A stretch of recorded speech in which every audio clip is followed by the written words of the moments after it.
everybody. It's really nice that we can all be together at this time. I want to really give a shout out to Sherry and Rick for starting this mold support group, and to Gigi, of course, who's really the glue and has held it together. Is that I think at this point, as far as I know, this is the oldest running support group in the country. So I think we should all give ourselves a hand for having established and kept going something that's been so important to so many people in their journey. And I don't think we ever thought we would need it for another purpose, but it is a community. And as a community, we're coming together now for a very serious illness that is obviously causing a lot of panic and fear across the world. And I've been thinking about this for the last couple of days, what I'm going to talk about. But one thing I've noticed, obviously I work with a lot of mold patients as well as some other patients, is that when I talk with mold patients, some have had corona. They are the calmest people I'm dealing with. These are the people who are most prepared for what's happening, who are looking out at the rest of the world from their bunkers, really, and looking at the panic and not quite getting it. You know, you've been through so much, everyone who's had mold in your journey. You know how to socially distance, you know how to socially isolate. Most of you own masks, you've worn gloves. You've dealt with having an illness that medicine has no really answer for. And you've dealt with a number of very strange symptoms that you've had to rely on a whole bunch of different things, and you've gotten through it. And when I go through stuff tonight, it's going to be about supplements and some techniques. Is I want to just point out that everyone here in this group has a lot of wisdom to share with the rest of the world, because I have seen some pretty bizarre panic in people who are in such fear that they are letting their emotions completely override any sort of politeness, social, civil standards that we all live by, thinking that you can tell from their anger, their rage, that they feel they're about to die if they don't get something that my office might have to offer. And watching that, and then dealing with mold patients who are like, I'm here, I have 3 months worth of supplies, I have, plenty of masks I can share with people. Everyone here has a lot to give to all the people, the family people. I will say that every mold patient I've talked to have said in some way, usually sort of polite, there's a little bit of a feeling here of, revenge, and we're all human, of, oh, the rest of the world is getting to have a taste of what I've been dealing with for many years, of fighting an illness that's frightening and scary, and having symptoms that doctors really don't know how to deal with. So that's okay to acknowledge that, that others are having to deal with illness, but you have so much wisdom to give to people who are out of their minds, literally. I think most of us probably have had some dealing with people who just are in total fear. I mean, you can look at the toilet paper going, which doesn't really even make that much sense since this is not a GI illness, and realize people are not dealing from a rational part of their brain. And as moldies, I think everyone has had some sense of having that happen to them before and may have strategies. So I want to point that out before getting into some of the nitty gritty about this illness. Is that, as moldies, you are better prepared than most to go through what the world is now going through. So in Arizona, by the way, I think we're up to about 500 people today who've actually been diagnosed. And most of us as doctors feel that there are far more undiagnosed people running around than actually diagnosed. I've seen estimates from about, 10 more people who have it versus, the one diagnosed, to up to 30 people having it. So I would assume there are a lot more than 500 people in Arizona running around with it. And again, I've heard a lot of reports also from people that they've had illnesses that certainly sounded like corona. And it was going on in February or so, or maybe January. And we don't have testing to know if they had corona, but their symptoms certainly sound like it. So it's been in the community for a while, and it's certainly here in Arizona. And it was, I think, 20 people diagnosed a couple of weeks ago. And now we're up to about 500. And I think you're going to see it go up by about 50% every day. And I saw some statistics I thought were actually helpful, which is not always the case. I get bombarded by things from doctors groups I'm in and stuff with the latest of, what someone said on Twitter. And it can be pretty frightening even, for me, is to see some of what's going on. But Arizona came out yesterday and expects us to peak in the number of cases diagnosed by mid-April. So we're about the end of March. So in another couple of weeks, they seem to think we're going to be seeing the highest number of diagnosed cases.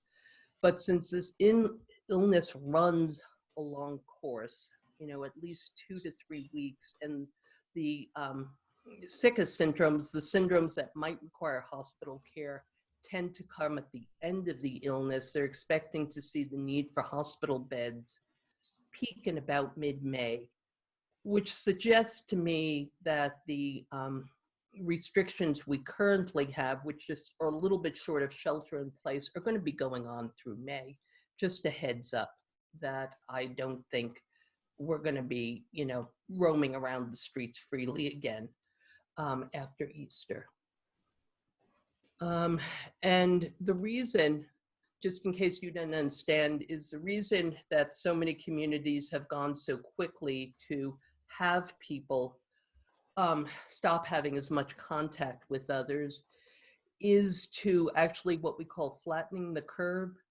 So it's at the peak of the illness of people with pneumonia, with low O2s requiring hospitalization, that the most panic is occurring. In Italy, they are having to ration respirators, and that's a horrible thing for patients and doctors alike to go through. And that's what they're trying to do in the US, is to slow the curve so that people get the illness more slowly, and we always have enough beds and respirators. Our goal here, and what I want to talk to today, is my goal is just keeping everyone I'm working with out of a hospital. It's the last place you want to be at this moment. But as moldies, most of you are already well aware that it's not a great place for a lot of reasons. So going into some more nitty-gritty things here is a basic protocol I've talked about with everybody that has, talked to me, has been some basic supplements, D. And just before I start, for almost everything I'm saying, you're going to go on Google and find someone who says the opposite. So I'm giving you what I consider the best evidence in an illness in which we have no evidence-based treatment that we all agree is what works. And the one that the most doctors are agreeing on. So if you find something that says no, is trying, always keep balance and reason with this. So vitamin D is probably the most recommended supplement. Anyone who's seen me, over the years has had a vitamin D taken. And at this point, because it has so many benefits for the immune system, I recommend you try and have your levels at between 60 and 80. It's probably the best preventive, or one of the best preventives we have for modulating the immune system and for preventing infections. And so lots of people stop vitamin D because they're tired of taking vitamin D, because they read something that says it's better to have low vitamin D, or they just kind of forgot. Is find the vitamin D bottles you have. You can still get vitamin D, and look at your last level and try and gauge how much do I need. For most people, it's going to be between 5,000 and 10,000 IUs. And restart it fast. And if you're really low, do 10,000 for a week or two, and shoot up to 60 or 80, and then go back down to 5,000. So I have people who say, you know, sunlight is enough. It's probably not enough, especially since we're all indoors right now. That's not the best reasoning. Okay, so vitamin D, vitamin C, that is the one supplement that's being approved right now. In China, IV vitamin C was used and seen somewhat successfully to help the infection, the pneumonia, the sepsis that is seen. I'm recommending people be doing 1,000 grams, 1,000 milligrams twice a day at least. When you start to get sick, try and up that, you know, to 5,000, 6,000. Some people will say go higher. There's a limit everyone has, how much vitamin C you can do before you develop diarrhea, and try and stay a little bit below that limit. But vitamins, if you have to take it like 1,000 every 2 hours to get up to 6,000, do that. It has a lot of benefits, a lot of antioxidants, a lot of benefits for the immune system. And again, is generally agreed upon that this is a helpful thing to do. Vitamin A is the highest dose for vitamin A is usually 10,000 IUs. And I would try and get people doing that for at least a week or two of 10,000 IUs. That is difficult to find. That went very fast. So look in your cabinets and closets. Anyone who's been working with mold usually has a cabinet closet somewhere. Lots of supplements they haven't used, finished. Go look through them and find something with vitamin A. Don't panic so much. Everything I'm going to tell you, if you can't get it, you're probably going to find you have something like it or similar. And vitamin A is useful besides just eating carrots, squash, orange-colored vegetables too, because it is very antiviral. Next thing I really highly recommend for everyone is quercetin in some form. Quercetin probably blocks the virus enters the cells through something called the ACE2 receptor. Quercetin blocks it. It's a natural supplement. And I have a lot of people on quercetin anyway. I love it for allergies and mast cells. It's really good for leaky gut. And it's going to tend to decrease inflammation, which is mostly what we want. And you want to take it with zinc, because one of the benefits is in blocking the receptors and allowing more zinc into the cells is you do kill the virus. So zinc, again, I've done zinc levels on everybody. At some point is look at your zinc levels. If you're one of the people who always has low zinc levels, try taking it with food, try doing a few more things to get it in, because zinc is incredibly important for your immune system. So I think those are my basic ones that everyone should be doing, and you shouldn't have that much trouble taking them if you're very sensitive. In fact, quercetin is one of the most recommended supplements for mast cells. So that one you should be good with. The next group I highly recommend is something called transfer factor multi-immune. And we do have it in stock again. It went out shortly, but you can get it from Research Nutritionals. You can get it from us now, or else I wouldn't be talking about it. But transfer factor multi, it has a number of the things packed into one. It has zinc, it has selenium. It has transfer factor is generally a supplement which can direct your immune system to kill things. And that's what we want. We want better targeted killing of the virus. And that's what transfer factor is set to do. But the multi-immune has a number of other things that are recommended to boost your immune system. It has mushrooms, which are great. It has pomegranate, it has astragalus, and it has some other factors that increase your macrophages, again, improving the ability to boost your immune system. And again, look through your closets and see, because I've put a lot of people on this over the years, and the usual dosage would be 3 a day.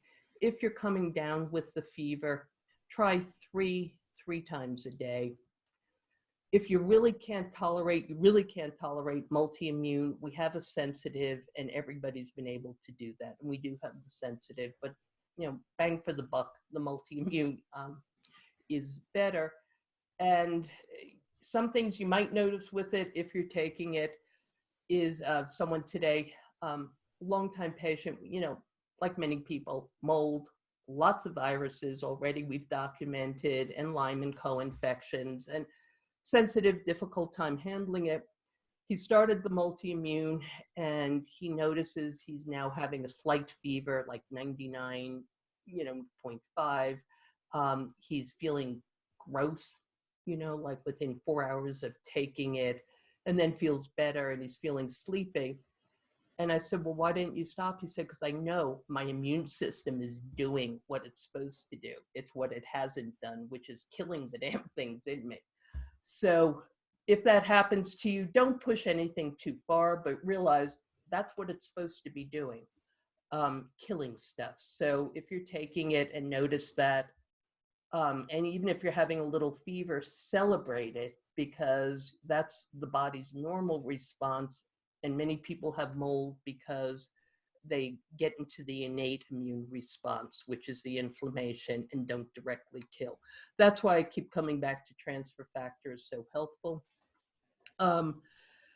And the next supplement I recommend is N-acetylcysteine, which again, many people are on. It's in supplements you have. Getting it up to like 2,400 milligrams is advisable. That's the level at which you begin to thin mucus secretions. And this is the problem we're trying to avoid. Is realistically, estimates are 50 to 70% of us are going to get this virus. And some of us may have it currently or may have already had it. So what you're trying to avoid is very thick mucus secretions that the bacteria and viruses start to grow and cause pneumonia, decrease your ability to get oxygen into the rest of your body, and land you into the hospital. This is what we're trying to avoid. So NAC is very reasonable. It's also the precursor to glutathione, and glutathione is another very reasonable supplement to take. NAC is cheaper and helps with the secretions. So highly advisable. Melatonin is, again, something highly recommend. It has some properties that help decrease the inflammation in the lungs. So I know we think of melatonin in the brain, but it actually will help the lung inflammation, fairly specific to COVID-19. And with melatonin, most people have it. That is available. You want to aim for higher doses, and people are going from 20 to 60 milligrams, okay, much higher than I have anybody on. So most common complaint I always hear about melatonin, I feel so groggy in the morning. And another way to understand that is if that's happening to you is you're detoxing your brain. It's become very clear in the last few years that melatonin is an incredible antioxidant, really promotes brain detoxification. And if you're waking up groggy, think of it as a Herx. And drink some coffee, nothing wrong with coffee as far as I know. Take some deep breaths and tolerate it, because again, we're doing things now a little faster and a little heavier than we might do because we have some specific issues going on. And so the melatonin, and if breathing is becoming an issue, you can take melatonin twice a day. And people are doing 20 milligrams, doctors, 20 milligrams twice a day. So, so I would encourage you. So if you're doing half a milligram, try a milligram here. If you're doing a milligram, try 2 milligrams. Don't be crazy, but tolerate a little bit here. So if things are bothering your stomach, take it with food, okay? That usually stops a lot of stomach complaints. Is if something feels hard on your stomach, eat a meal first and then take the supplements. They're not quite as effective, but you slow the entry through the gut, and it tends to solve a number of gut issues.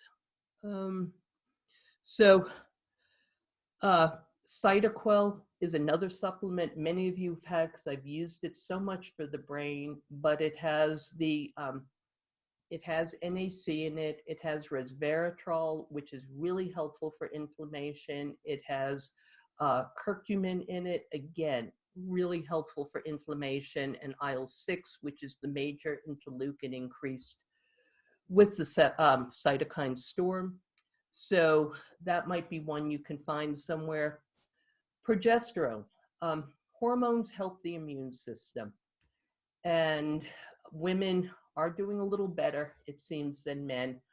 And I'd encourage everyone who's on hormones to continue this through them. If you've been put on progesterone before, try it. Men, actually, recommendations are usually 20 milligrams of progesterone twice a week. You can easily get that any health food store. I haven't seen a run on it. And you can try 20 milligrams twice a week, see if it helps. Women, I've put a lot of people on progesterone over the years, or you may have some, is it will help the immune system. It decreases inflammation, improves sleep and anxiety, and is something to consider. And which brings me up to another thing I should have mentioned is some sort of a multivitamin is useful here. Is giving your body extra support. Equilib counts. Equilib has a number of these things. So everyone probably has bottles of Equilib somewhere. Again, they could drag out. If you have another multi that's worked for you, something without copper, something without iron, use it, because you're going to get zinc, A, usually some D and C, and some other things that are really useful. So look through your closets for the multis and start it. The next group of supplements is going to be more herbal. And unfortunately, most of the herbals are gone. And so if you're a patient of mine, lucky enough that I've put you on Woodlands Essence here, and for your myco or for your Lyme, use it. Okay, really, every one of these have been recommended by Buhner, and I've included in that handout that Gigi will be sending, the Buhner protocol. It went, I think, all the herbal stores are wiped out, and they had a second selling of it at Woodlands, which is my favorite, and I now find I have patients who are waking up at 5:30 in the morning to get on. They sold out in 15 minutes. So look in your closets for what you have, and it is probably better to be taking anything you have from Woodlands Essence than not, because they are all designed to quell inflammation. They work on specific points of the immune system.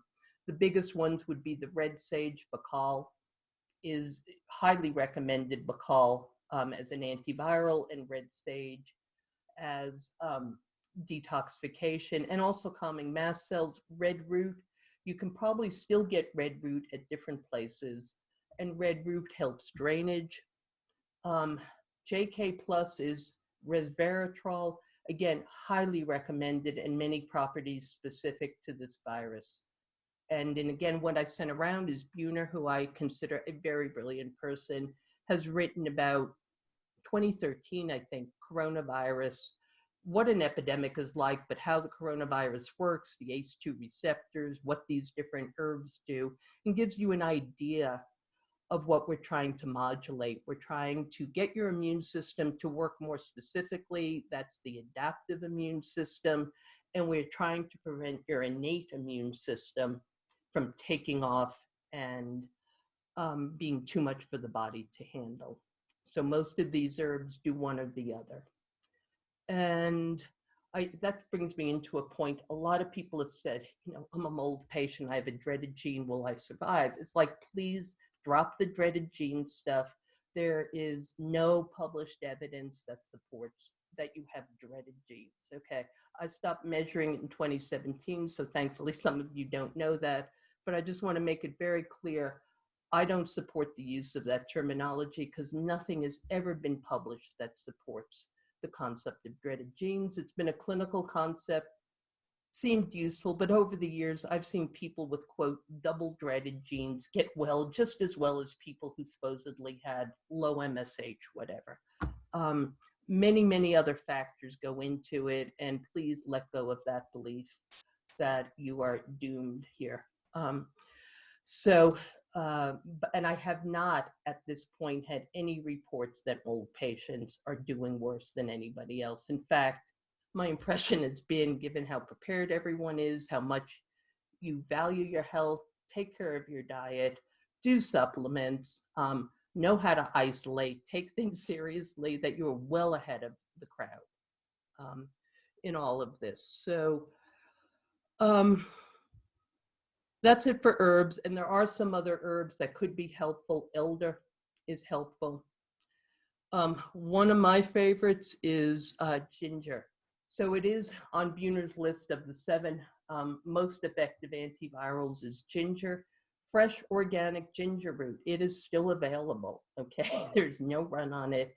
Is get yourself a bunch of it, and the recipe, basic recipe for ginger tea is you take 2 thumbs, what they call, they're called fingers. You take 2 thumbs on the ginger root and you dice them up. You put them in a quart of water, distilled water, something, you know, that's fairly clean, and you bring it to a boil, a hard boil, and then you let it simmer for an hour. Okay, then you have ginger tea. You can drink the ginger tea that day. Recommend 2 cups as preventive. And for most people, ginger tea is incredibly useful. It really helps pain, helps digestion. If anyone's having problems with supplements, you know, try the ginger tea and add some Manuka honey. Manuka has more antibacterial properties, can be hard to get and expensive. So local honey is always good. And recommend that twice a day. Buhner says if you get a fever, you should be doing ginger tea like every hour.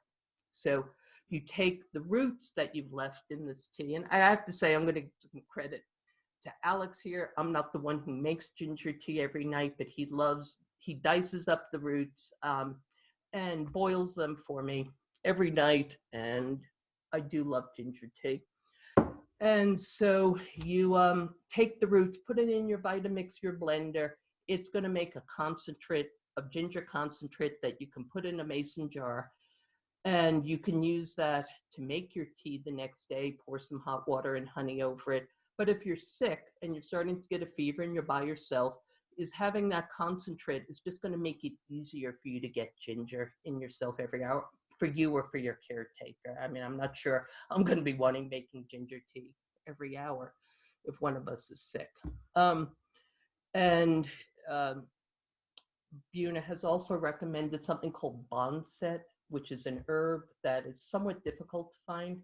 But if you have some, or you were lucky enough to get the Buhner protocol herbs, you would save that to when you start to develop a fever. And then again, that's like, I think 6 times a day, every couple of hours to break the fever. Okay, so other things that is useful is there's one more herb that is available. It's called yin quao. You can still get it on Welevate. And a lot of these things, some of them are back on Welevate. You'll see I had a protocol at one point with supplements I liked. I think within 24 hours, they were all gone, guys. I don't know if it was you buying it or other people, but they just, everything was wiped out. But yin quao is there. It's the Chinese herbs that seem to be very helpful for the lung. And my experience with them has been they're very pleasant. They're anti-mast cell, anti-allergenic. And one more supplement that may be helpful, so many people have mast cells, is luteolin. And luteolin is in 2 products we use a lot here, Neuroprotect or Murica. Look in your closets for the Neuroprotect or Murica. Is both of those seem to work as well. I shouldn't say as well. It's listed up there with Quercetin as a natural product that is on a list of drugs and natural products that can be helpful for this virus. So use your Murica, use your Neuroprotect. Neuroprotect you can't get anymore, I think, but we might have some, and Miraca is, I think, fairly easy to get. Also, luteolin is in parsley and celery juice. So if you know how to make, take parsley and chop it up and make juice, or take celery juice if you read The Mystical Medium, there is a lot of luteolin in both those products, and they also keep you hydrated with electrolytes and might be something to have in your refrigerator. Okay, other things you can do. Look, there are other supplements that can help. In fact, I tend to think you're probably better off overdoing supplements now than underdoing them, because in general, they do have beneficial properties. But these are the ones I think everyone should sort of be trying to be doing. Some of them is, next thing, something I like a lot, and I've recommended to a lot of people, is nasal rinses. The idea, and you'll see ENTs recommending it now for corona, you'll see as well as doctors and allergists, is the idea is the shorter time the virus spends in your nose, the less chance you have of it descending through to your throat and into your lungs. So for everyone with the nasal rinses, get them out, start using them just with the salt and bicarb, any of the woodland essences or biocidin you have around, put a few drops in, and try and do those twice a day. Is something that I think makes a lot of sense with an upper respiratory infection. If you have questions about it, I'll send out our handout that many of you already have on CSA or biocidin. You don't have to use the herbs. You just need to get the Neilmed bottle also in supply and learn how to make the rinse. Allergy sufferers, this is really helpful.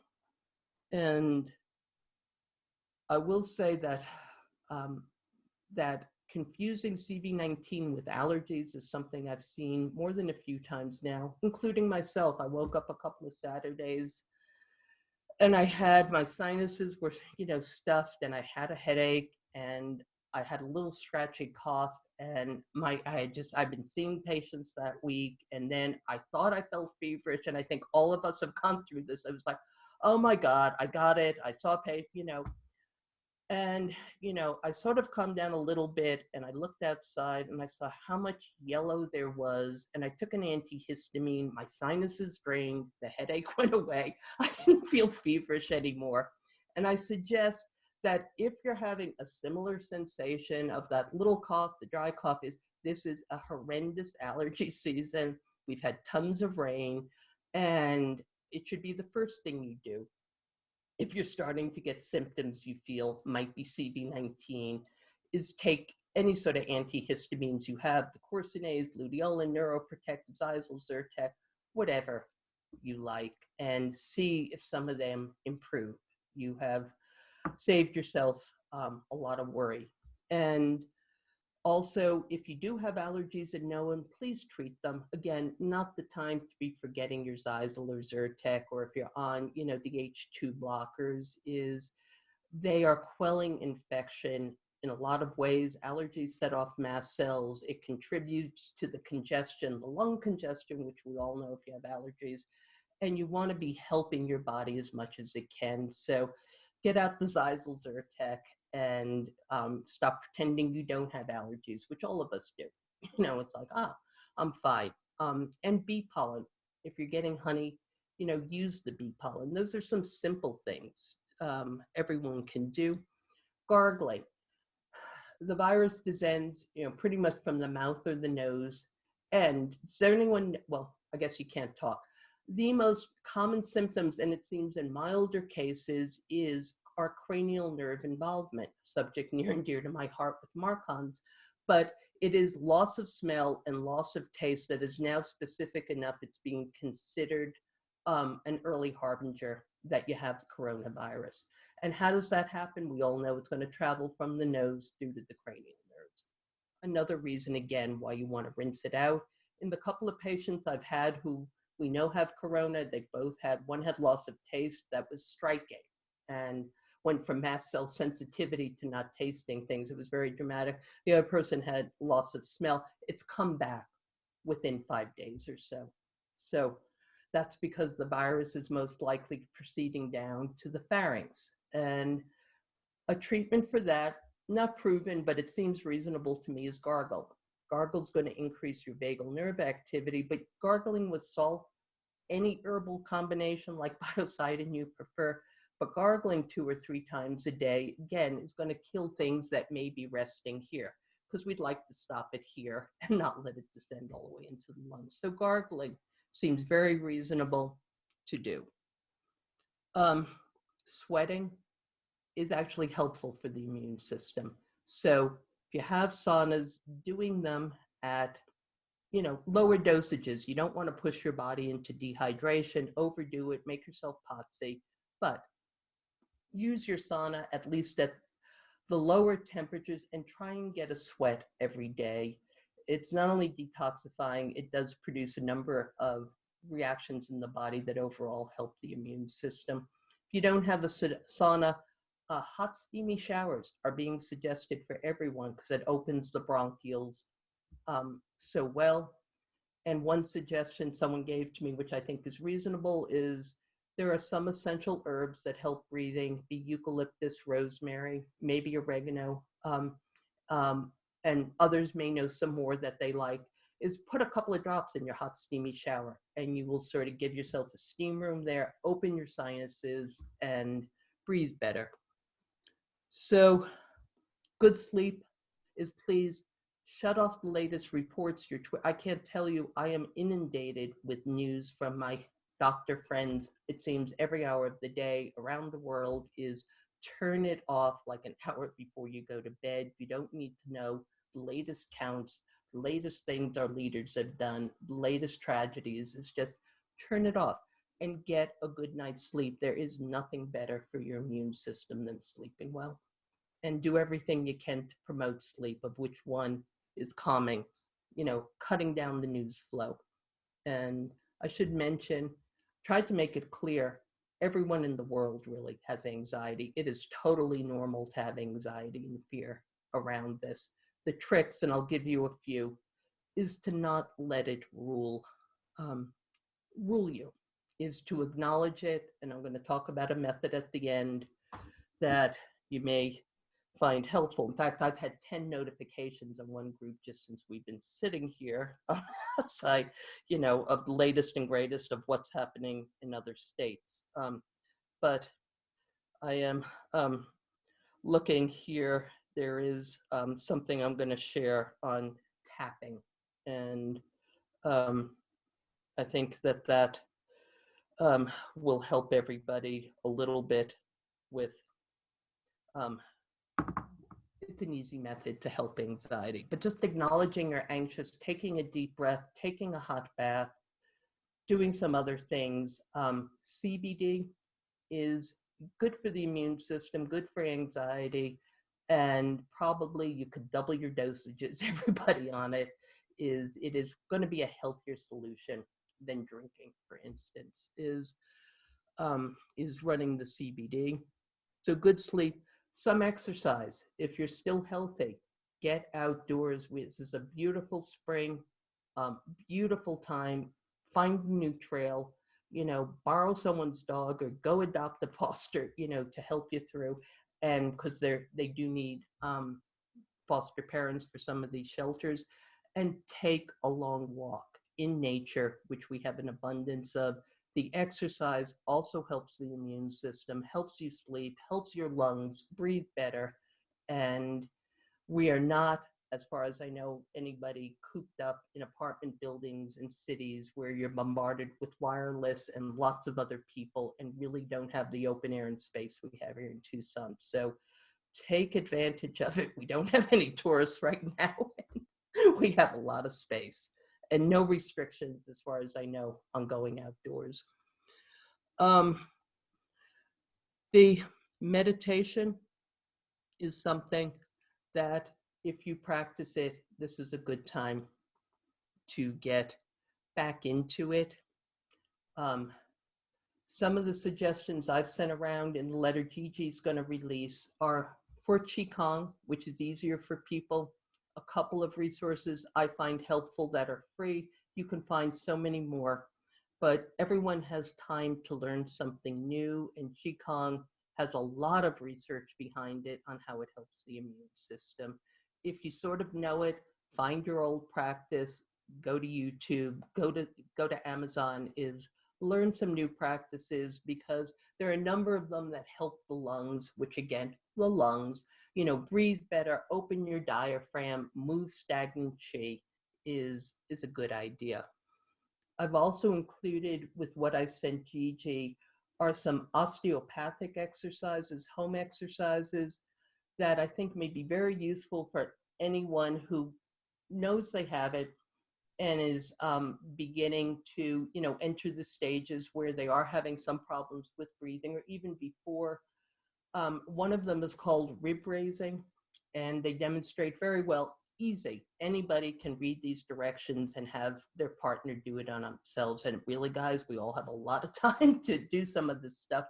But the idea is evidently during 1918, the osteopaths had, close to 100% success keeping people alive by being able to lift up the thoracic rib cage from behind, activate the sympathetic chain, which helps breathing, and again, allow the lungs movement.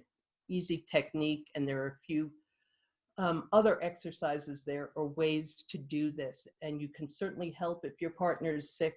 You're probably going to get sick too, no matter how good you are, is learning to help each other do this, to let go of mucus, to open the lungs is going to be helpful. And I've said a lot about the lungs is some equipment that you might want to have at home, and most people have some of this, is would be a thermometer. And don't laugh, because when I was making this list this week, I realized we don't have a thermometer. And I can tell you I paid a lot more for a thermometer on Amazon than I've paid for a thermometer in my life, but you can still get them on Amazon. You do want to know your temperature. If you're sick and you're working with your primary care, they're going to want to know what your temperature is, and that's important. So make sure you have it. The next thing that's recommended by a lot of doctors now is an oximeter. You can get them, again, on Amazon. I checked last night, I saw some. And you want to know how low your oxygen is dipping. If your oxygen is staying like 90% or above, you don't even want to think about going to the ER. If you're seeing it dip into the 80s but come back faster, you want to be able to report that data. That's something that kind of data is useful. The other piece, couple of other pieces of equipment that can be useful is something called an incentive spirometer. I don't know if we have any respiratory therapists in the crowd, but they're basically devices that we give people after surgery to get them to breathe, because we all know we're going to get pneumonia if people don't move their lungs. So it's usually blowing balls, blowing air in a way that forces your lungs and diaphragm to move. They're not expensive, they're boring, but it's something that if you know you have asthma, if you know you're a mouth breather, if you know your diaphragm doesn't move freely, those are things you might want to practice now. This is a good time to improve your breathing and your lungs. So, and then the one other thing I mentioned is a nebulizer. The nebulizers are very useful. And I listed a source where there are still nebulizers available. And again, if you're getting congestion, using a nebulizer to breathe into your lungs, even just the salt water solutions, is going to be helpful in loosening up secretions. You can, as I say, still buy them and have them. You can put any of the herbs you have, a few drops in, and breathe them into the lungs. You might be able to use glutathione in them. The pharmacies, I'm not sure, have it, but that has been used in the past.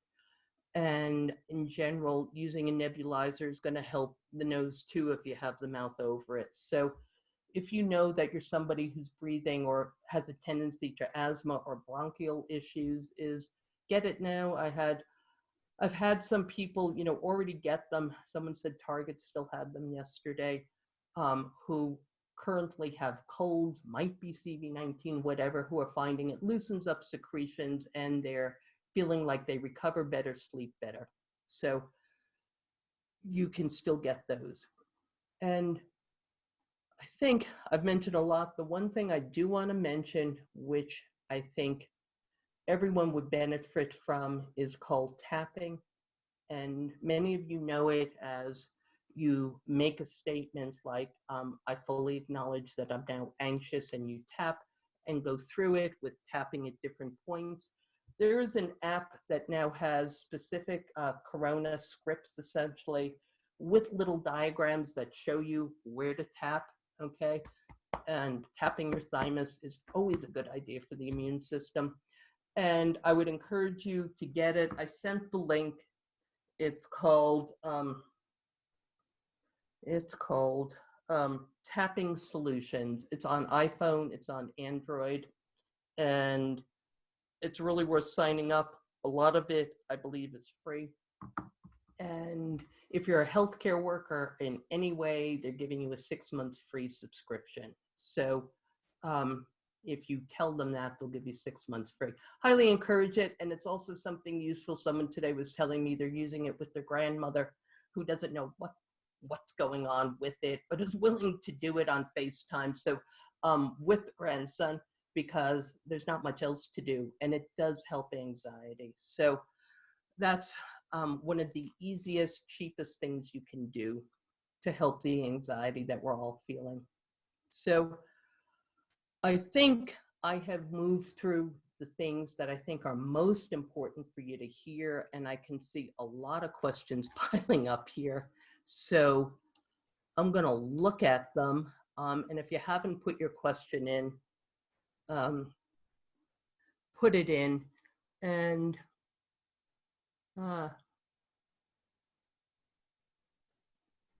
okay.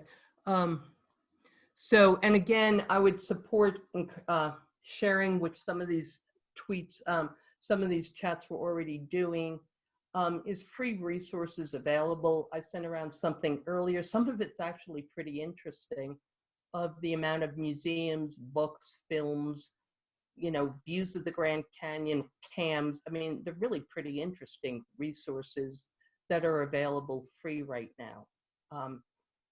Because it is difficult for everybody to be cooped up.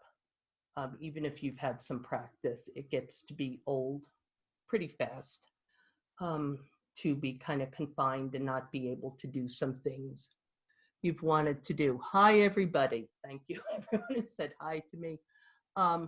And okay, now that I've spent 4 weeks fighting COVID-19, feeling better except for severe fatigue, are there any additional supplements? So I'm going to assume I can use, since it's chat, Dasha, you know, congratulations if you've gotten through to the other end. Did you have a positive test, or do you feel the symptom? I mean, not that we've had that many tests available, but if you've been through 4 weeks, that is about the course of this illness.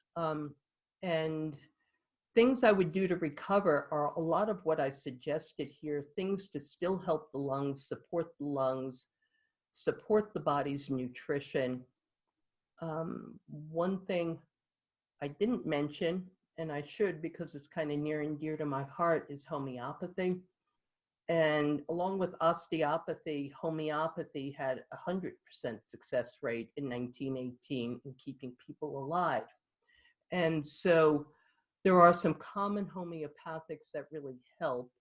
And that is one thing we have here in ample supply over the years. We've collected a lot. The one that is being recommended most commonly by most homeopaths as protective and restorative would be gelsemium, which is yellow jasmine. You can get it at Whole Foods. If you talk with us, we've been making custom formulations, which we hadn't done in a long time, but people who've been getting them have found it helpful. It has gelsemium and usually something else basic to support hormones. or anxiety or elevate mood. So gelsemium dasha is something that is very clearly indicated for recovery from chronic fatigue from long flus. So I would use that as something specific. And you will be leading the way as probably one of the people who's gone through this earliest as to what symptoms develop, because we're all focused on the severe stuff. My fears are more that it's another virus, and many people already have a lot of viruses that's going to contribute to chronic fatigue and similar issues to all the other viruses and need support that way. So yes, Stephen Buhner. I think, love Stephen Buhner. We're actually, and I should mention again too, this Zoom chat is supported by ICI.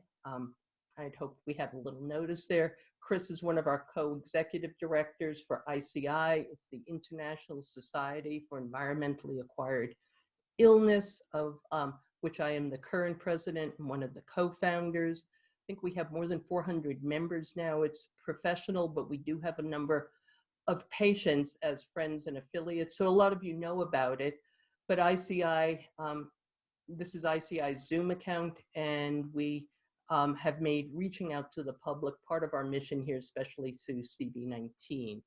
So, and we are trying to get Stephen to talk with us, and we'll be announcing that, but unfortunately, he is, in isolation. He's not feeling quite well enough at the moment to do that, but very well acquainted with Buhner's remedies, and you'll see the protocol.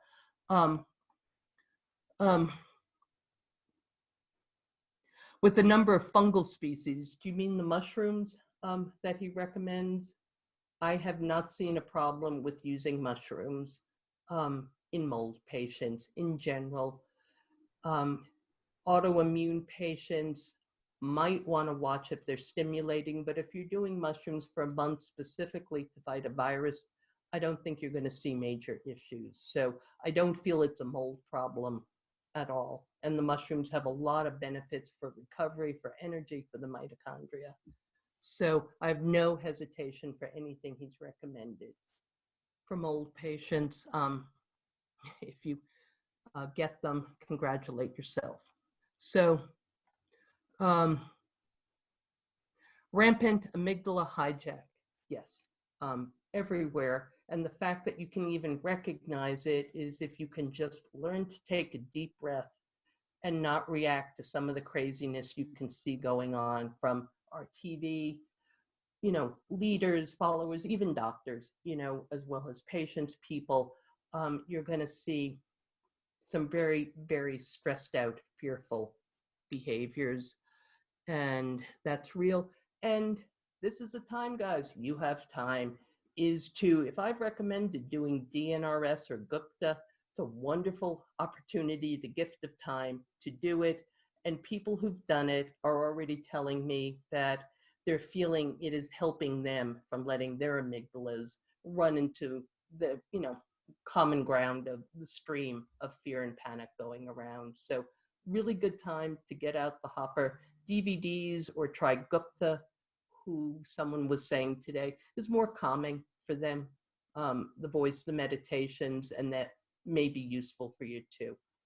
But that will really help your immune system to be able to get that vagal tone going, as well as your own peace of mind.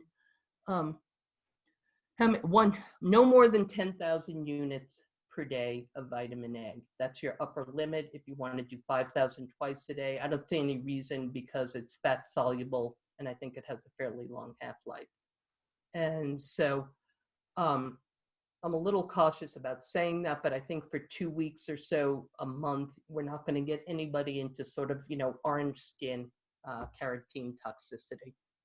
And people go much higher for measles. I've seen protocols that go much higher for several weeks for children. I'm not recommending that. I'm trying to just be sane and also encourage you not to do things that seem really far out there with dosages no one else is recommending. Might be brilliant, might be the thing, but now's not the time to find out that it wasn't such a good idea. You want to support your body and not do dramatic herxing. Detoxes. How would chronic fatigue, mycoplasma pneumonia, and COPD affect your ability to fight the viral infection? The problem with those illnesses, chronic fatigue, realistically, probably most people on this call have some degree of chronic fatigue. I don't think that's a really big issue here. Mycoplasma pneumonia, if you're one of the people I've measured it on, you can judge your reaction. Did you know you had mycoplasma or not? If you're someone who has had a lot of bronchial infections, and you may have had pneumonia you know about, you're somebody who should be starting those lung exercises, all the different ones I've recommended. So those are the best things I know, is to, work on your lungs, open them up, do some of the supportive supplements, and if you get it, really be working on drainage, because the lungs really need support for everybody. And you're someone who should have an oximeter. If you started to feel ill, you want to just be able to look realistically at your O2. Is this something I can handle at home? Is this something I should call the PCP? Is this something I need to go into the emergency room? Because if you need to go, go. If you can't breathe, go. Do not try and self-treat that, but try and keep from getting there would be the name of the game. And quercetin, spelling Quercetin. I usually give the supplement as quercinase, ASE at the end, which is available still on Welevate, and I've used it for many years because it's liposomal, and the absorption is very well improved. It's in your neuroprotect if you're doing it. I don't think it's in Murica, but it's definitely in neuroprotect, quercetin, and a number of other supplements will have nettles, vitamin C, and quercetin as allergy. Histo-X and things like that probably have it in there. Thank you. Somebody already spelled it correctly. Is liposomal C more effective? Maybe, maybe not. It seems perfectly adequate to be doing 1,000 milligrams of now crystals. I know they're synthetic, but there's some research that they may be better absorbed. If you got the liposomal, fine. It is better absorbed. So if you take more of something, you will absorb as much as the liposomal. So it's my way of saying, if you want to spend the bucks for liposomal, you might be getting better. You might not. And vitamin C IVs are the ones being researched in a hospital. And that is definitely helpful, but I'm not advising people to get them now, because that's not the way to isolate, to be in a clinic with other people who may or may not have it and not know it. Yes. Right, thank you for the Research Nutritionals link. If you're going to buy from them, you have to use a physician code, and my code is ACKMD. So, and I would go for it because I was really surprised they ran out, and a little bit panicky myself, because I just think that is one of the best things you can be using. And Dennis got it in much, much faster than I thought he would. If taking zinc, should we take copper? Actually, I was in a debate with other doctors about this, and we all think that in the short run, you do not have to worry about copper that much, unless you know you're low copper, in which case you should already be taking some. And again, that's also why I suggest a proper multivitamin. It will have some copper in it. It will have some other things. So some of the vitamins we're having you take in high dosages may deplete others, or support. You're going to need more Bs, for instance. So without going into specifics of every small details, taking a good multivitamin will support some of the high dosing we're doing here. And it's my easiest advice. And I'm trying to not make this difficult for anybody, or get anyone into a panic that they're going to go low on copper or whatever problem. Any type of zinc, okay, that you can get. We use Zinc Supreme that has some extra B in it. I think it's a glycinate, but acetate should be fine. The zinc lozenges, I don't use that much. There have been some problems in the past where it caused also some loss of smell and taste. So just swallowing the stuff seems to be the better idea. Is NAC hard on the gut? For some people, yes. You know, and that's where I gave the suggestion, take it with food if you can. And if you really can't do things, don't do them. But recognize there are some tricks like using food that can make it less hard on the gut. Dosages, I think I gave that. Going up to 2,400 is what's recommended, especially if you're beginning to have mucus secretions. That's the level at which you thin it. Also really good for mood, anxiety. Most research supplement in psychiatry, it is going to help your brain, help anxiety, help your liver, and there's a whole host of other things it does. No, I did not say 2,400 milligrams, please. I hope or 24,000 milligrams. I said 2,400 milligrams. Do not do 24,000 milligrams. And thank you for putting that in so I could say no. Yes, she mentioned, thank you, Chris. Or, yeah, sunshine. Yes, going out in the sunshine is recommended by everybody. Great idea. We have a lot of sunshine here. Will help your vitamin D, help you breathe better, help your anxiety, help the immune system, maybe even help you with the sweat, is getting some sunshine every day, especially, and I'm talking to myself too, as I sit in this small, room with these, screens and computers and technical, my world has become smaller, as is everyone else's, is get outside. I made myself walk outside even briefly before this because there was a beautiful, suddenly the day cleared, the sun was gorgeous, the clouds, and it's like, God, I'm glad I live here. And that's probably worth it every day for everybody. Can we take all these supplements at the same time? You probably could. I don't advise it. Try and break it up over the day because it is a fair amount of supplements and you want to absorb them better. I feel at times like all I do now is drink something or eat something that's supposed to be healthy, and it's like, too bad, Mary, get over it. This is the reality. It's not a valid complaint right now, and it's something you can help people with who are more normal, never gone through this. It's, I have to take vitamin D and a probiotic and fish oil, and how can I do this? Is like, get over it. Your body needs extra support. This is the best we can do. And we're very lucky to have supplements and know how to use them. Repeat the melatonin dosage to aim for. Look, if someone gets up to 60 milligrams, tell me, because I've never been able to get anyone up there.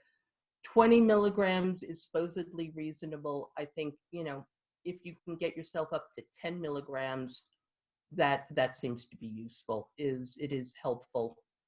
And again, you will experience detoxification, and that's what it's used for neuroinflammation, of which we know many people here have. So just take it. Yes, 20 to 60.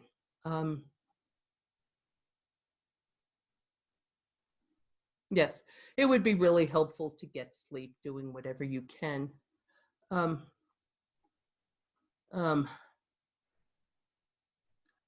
Okay, and yes, I'm going to be sending, and it looks like Chris gave the link for Buhner, and it really is good reading to understand what's going on, what the herbs are, why I'm recommending them, and why you still may be able to piecemeal something together with what you have in your closet, what you might find on Welevate or Amazon, and what might become available in April, because we're looking at that peak in mid-April here in Tucson, in Arizona, and mid-May for hospitalization. So we really have more time to find things and procure things. So please do not get into a panic if you do not have everything.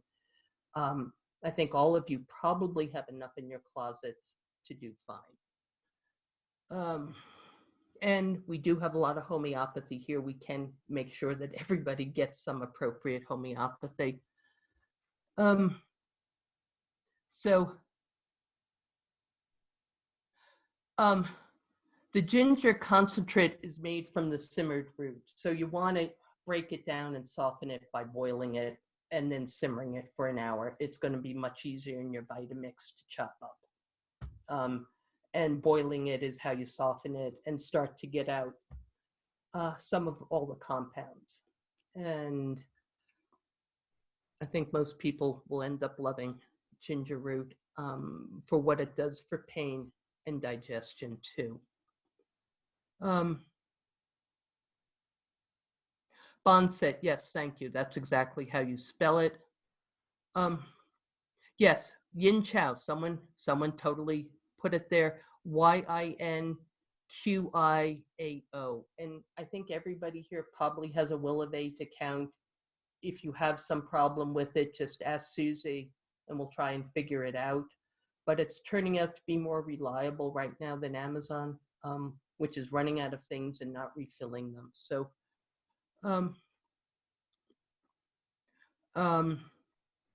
and you know, Barak, if you want to share your nasal rinse with xylitol, right? It is, buying xylitol is far cheaper than buying Xlear. Just Xlear is convenient for people who love the nasal spray, and it is more convenient to carry around. But xylitol itself is far cheaper, and you can use that in the nasal rinses. Colloidal silver. I've kind of stepped away from that one a little bit because there are pros and cons to colloidal silver, but in general, I can tell you we have colloidal silver here, and everyone should have colloidal silver. It does kill everything, and it would be something I might be using, Alex would be using if we had the infection in our lungs. It will kill your lung microbiome, but at that point, you're just trying to kill the bacteria. And using silver in your nose is something we've recommended for a while. Pros and cons, but I think overall it is useful. It's just for a lot of people, it doesn't seem to be sufficient for anything we recommended, but certainly something that can be used in the nebulizer, used in nasal rinses, swallowed, and has a place in all of this. If you have it, use it. Rinsing your mouth with colloidal silver can really be helpful. So,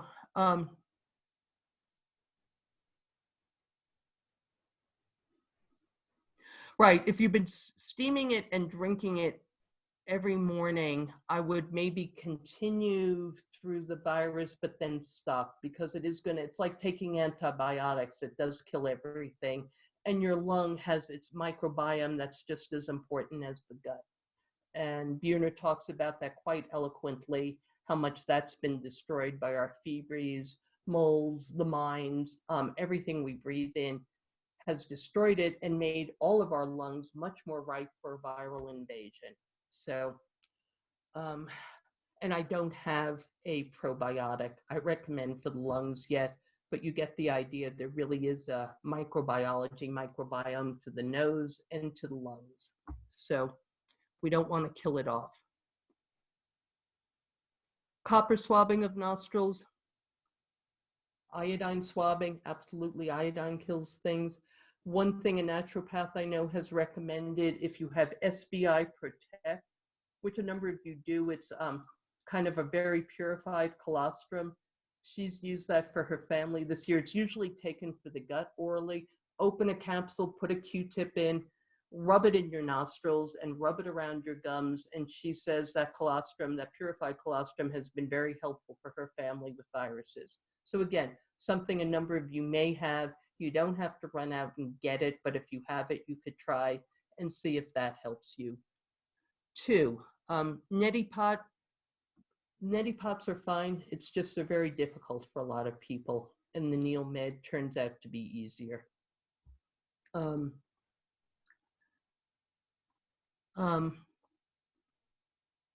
Yes, if you're doing the herbs, he still recommends the supplements, and other herbalists, you know, certainly talk about ACD as being incredibly important, supplementing the herbs. I don't think anybody is cutting back on anything. Buhner usually talks about a number of the things in multi-immune pomegranate, for instance, or zinc being very useful too. So, yes. Right, and you have the NeilMed. And just a hint for NeilMed, they make it in 16 ounces size, okay? I personally have found getting double the size, I mean, I have 2 of them, makes my life much easier. I fill 2 of the 16 ounces and find that lasts me like at least 3 days.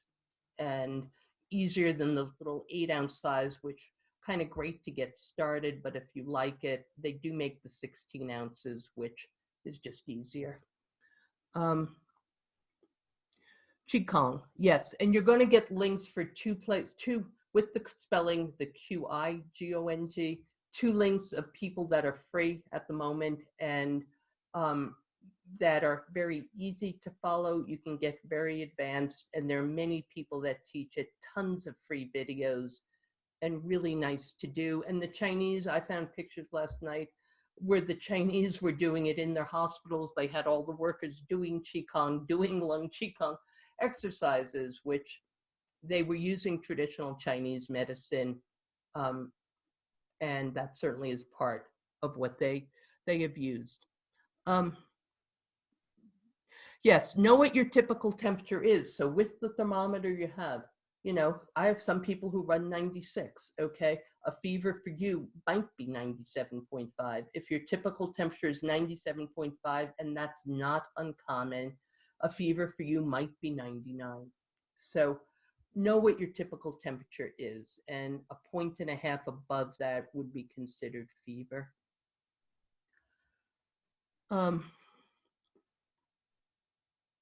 Yes, great. Someone already got 2 incentive spirometers. You'll find there are a lot, I think, of them. I think someone just showed me a picture of them doing it. I have one I've had for a while, where you just basically breathe in through your nose and breathe out and can change the pressure. It's supposed to help increase aerobic endurance. They use it for COPD. So that's one. There are a lot of them, and they're not expensive.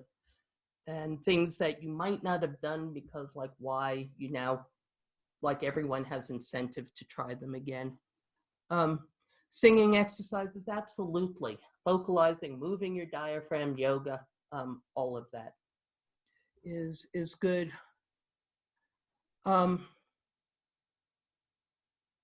Okay. Great. Somebody found, someone, thanks you, Chris, for putting up the tapping solution app.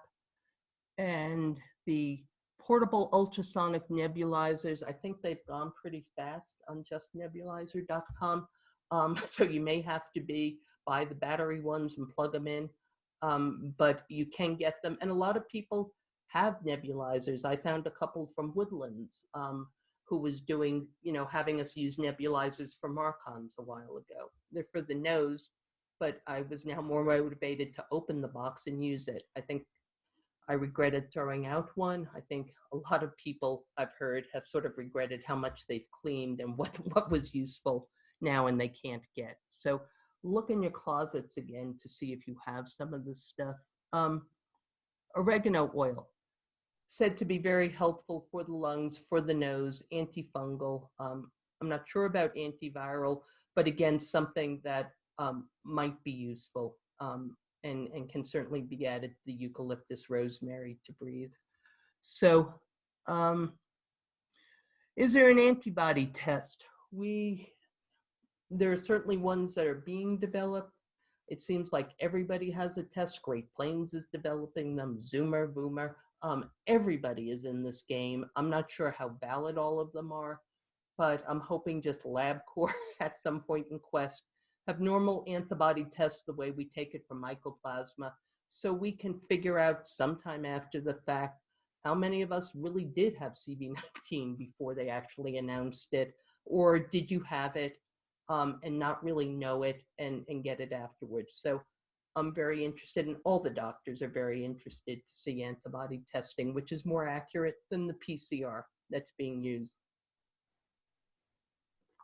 Also, if you actually get a test and it's negative and you're convinced you have the symptom, these tests are not 100% positive. So keep treating yourself as if you have it, bug your PCP, follow your temperature. You're not necessarily negative if you have the symptoms. And there have been a number of cases of people who told they didn't have it, who ended up anyway in the ICU and did have it with repeated testing. Thoughts on fasting. Pros and cons. Some people feel fasting actually is bad for the immune system. Intermittent fasting, if you're just doing the, break for 12 hours is probably not bad, but doing some of the super fasting may actually diminish your immune system. So I'm not going to recommend it at this time. Intermittent fasting seems to be okay. Again, another one of these things that we have suggestive studies, pros and cons, and not enough. Nobody's had any real experience with this, so we can't say for sure. But it's not recommended by me and by a lot of doctors. My thoughts on Plaquenil is that yes, it works. That it is probably very helpful if you have Plaquenil in your closets because you were put on it for babesia. Keep it. It might be prophylactic. I've seen anecdotal reports of people in the U.S. who were clearly developing it and in which the fever and the real respiratory issues were averted and lessened by Plaquenil. At this point, its usage is being really monitored. A number of states have already clamped down on doctors prescribing it for anything other than lupus or rheumatoid arthritis. I know there are some people in this group who may already be on Plaquenil. Please stay on it. You are very lucky. And if you get sick, because I think Arizona is going to be coming a little bit later down the pike following New York, California, and places, we should have a lot more in stock, and make sure you ask your primary care, can I be on Plaquenil? Can you give me Plaquenil? And at that time, I might be able to too, if they loosen regulations. But right now, it seems like it is the moment. The studies look good from China and from Korea and in France. And every doctor in the world pretty much, wanted to prescribe for themselves and everyone else. And there was just this big rush that there wasn't supposedly enough, like there's not enough masks, as we know, not enough tests, not enough meds that might work. We seem very underprepared for a first world country. Do we need to isolate from our partner if one gets sick? Yeah, kind of, yes. You're probably, from what I'm told, going to end up getting it if your partner gets it, that it's that contagious and that difficult. On the other hand, you don't need to go looking for it. So you can probably Google. I've seen a few sites. It's hard for me or most people to think about all the things that could be contaminated, but in general, maybe not sharing a bathroom if you have an extra bathroom, keeping them separate bedrooms, separate bathrooms, washing all the dishes in really hot water, using gloves to touch. I mean, it's going to get pretty tedious, which is why the most common source of infections of China was family members. So, yes, you need to isolate as best you can, because one of you needs to be better than the other to take care of one while you're getting sick. So try and isolate, try and keep clean and sterile technique, and don't be too surprised if you end up getting it, but perhaps at a later time. So that's the reality. I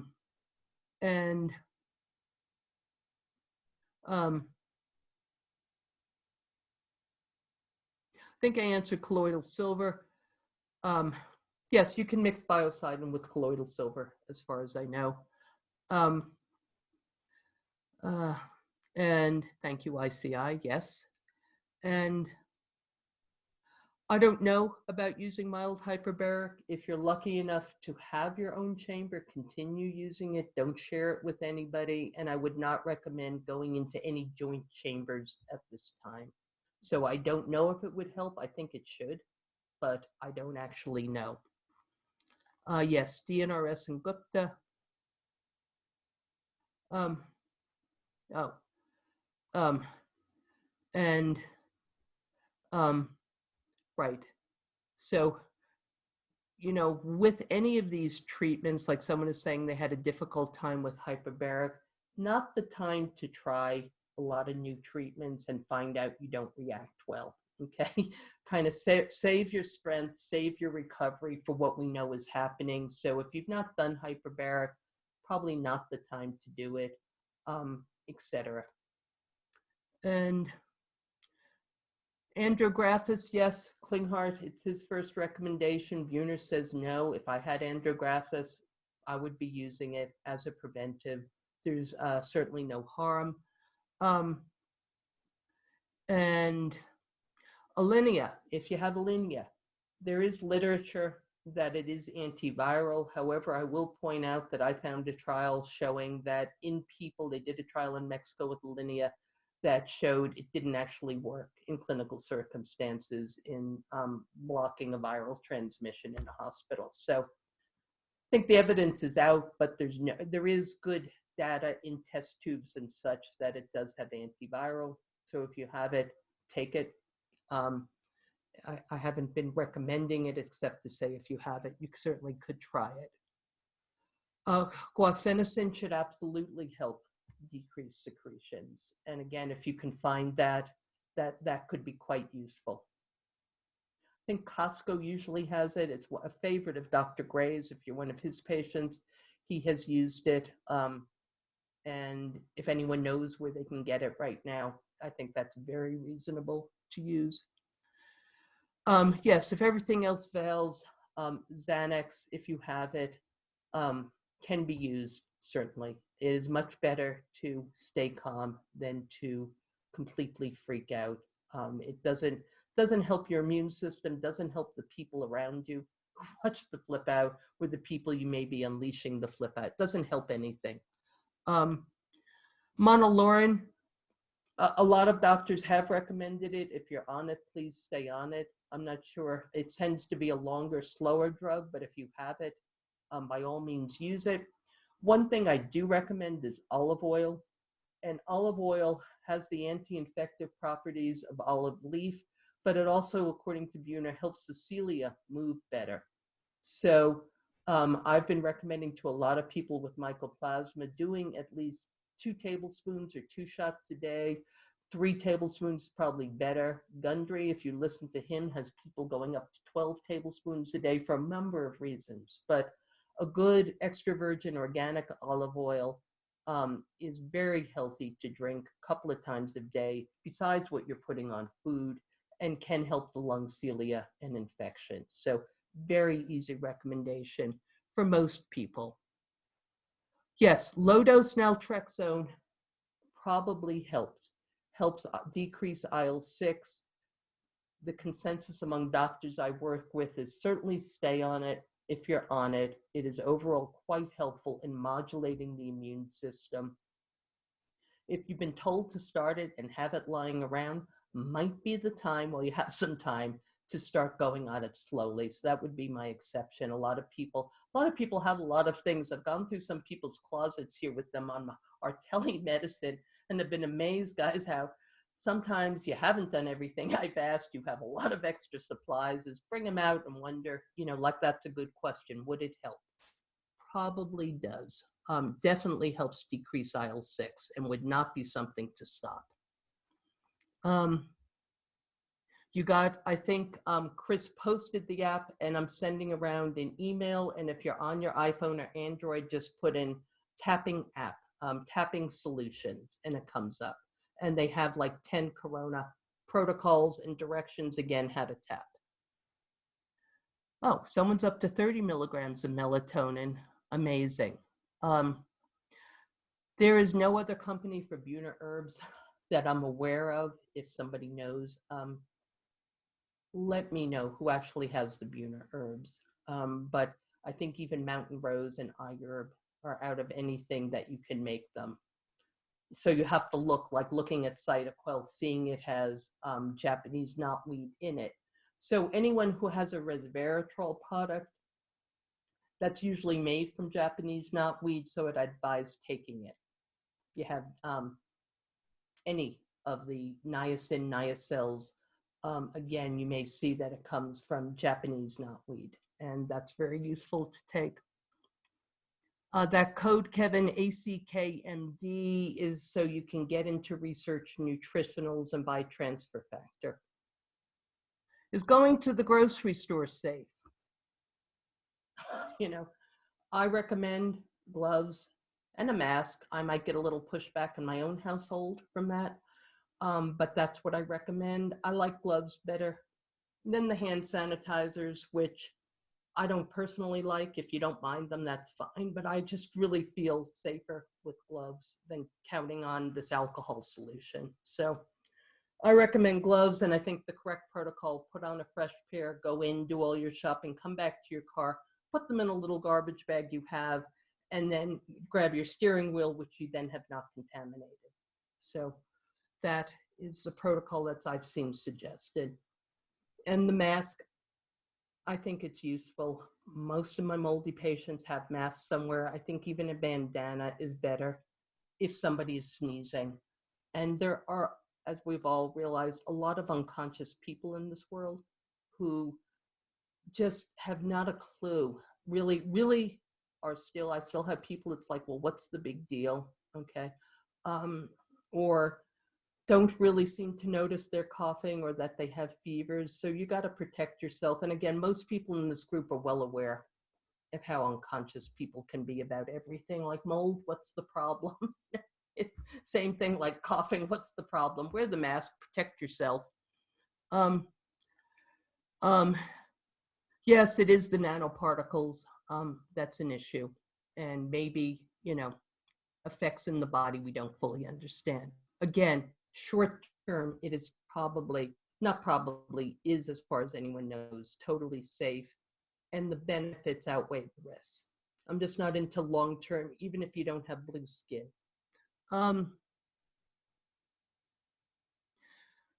The extreme anxiety, GJ, get the tapping app, learn it, do it with your daughter. She will think you're stupid and everything, but you can, you know, do it with her, and I think she will experience some relief. Her doctor may prescribe Xanax, is, again, not a totally unreasonable thing to do. The anxiety is real. Anything I've suggested tonight with exercise, QIGONG, are all good, but if someone's in severe anxiety, CBD, theanine can be helpful. Sometimes just taking that deep breath is, a lot of this is again about the breath in the lungs. A deep breath into your belly, as we all know, is going to help the sympathetic nervous system calm down. And turning off the TVs, the feeds, everything that's just bringing more fear and anxiety. You don't need to know every piece of data about everybody's suffering on the planet at this time. Rick and Sherry, okay, are grateful. And we certainly are grateful, Rick and Sherry, for everything you have done. I don't see you here. Is really, really grateful for everything you've done over the years to keep this group going and to give the kind of support that many people have depended upon when they've moved to this community or first been told they had mold, of how to get through it and to provide an example you can get through this and not only survive, but thrive. And I know it's going to be true for Corona too, that this all will pass and the world will go back to normal, because that's what happens with viruses. It always happens. The name of the game is to get through the craziness and take care of your health.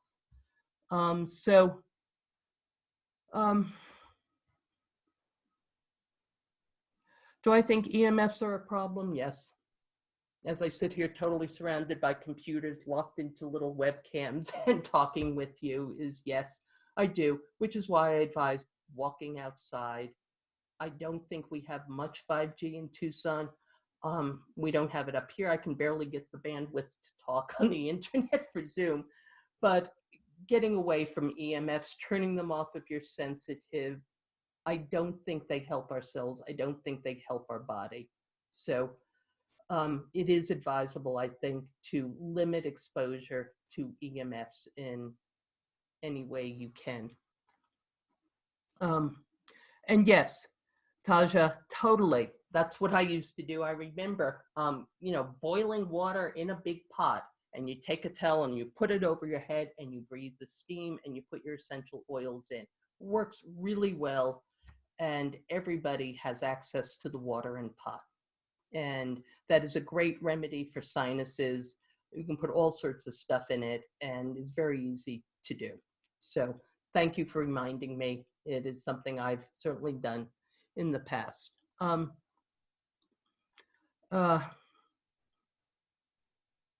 Will heat get rid of it, like I said in the news? I think so. I think I'm wondering why why Arizona is really lagging, like Seattle, cold and damp, New York, cold and damp. San Francisco seems to have a lot more than LA. I've certainly noticed that. And I do think that our heat is going to be protective. And of course, by the time the heat starts, we'll all want to stay indoors instead of going outdoors, but which will help the social isolation more too. But yes, I think heat and sun is protective. It's even northern Italy, not southern Italy. So that's just my observations. If I get sick, should I stop taking binders for the mold? I mean, it's going to be a personal decision, but in general, your binders are very helpful in decreasing your cytokine inflammatory load. So if you don't have to stop your binders, I would continue them. I think you want to be maximizing treatment, and that means doing a little bit more, trying a little bit harder to do things simply because there's so much at stake. And that's what the mold support group is too. A lot of people here can give you hints on how they've made binders more tolerable, and also encouragement. Yes, they work.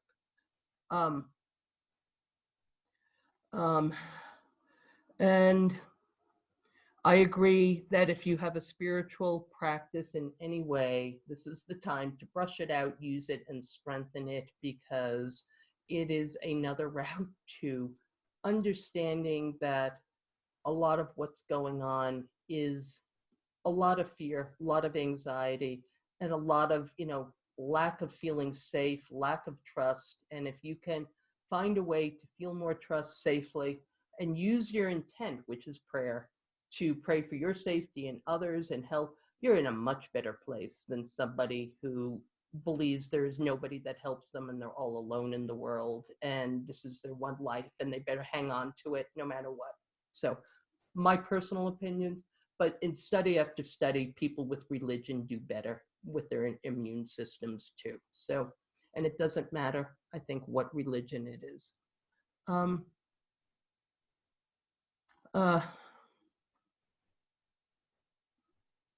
Yes, someone made the comment, what we can do to get people respect our social differences, look our normal selves with, masks, gloves, fully suited up, is, yeah. And the, okay, someone did find mucus relief you can still get, and I would try it. If you haven't tried it, it may help you. It does help. Yes, fibromyalgia is what it's been used for a long time, and it does seem to relieve shoulder pain and congestion in some people. I think we are close to the end here.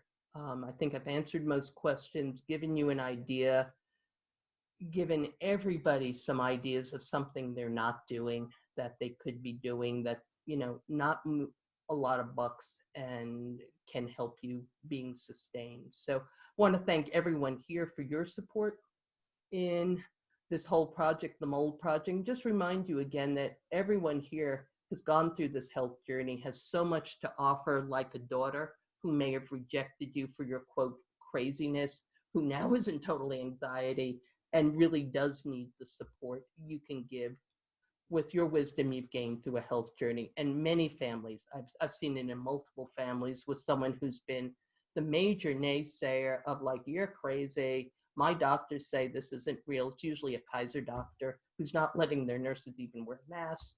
who are now coming running, and it's like, so where do you get the vitamin D, and where do you get supplies? It's like you have a lot to offer in your wisdom, and just being calm, sane, and realizing this too will pass. It's going to go. Just stay safe and take more supplements than you want to ever again or think you should, but get out, have some fun, enjoy yourself, and learn something new. You have time. It's a gift. Okay, so thank you again.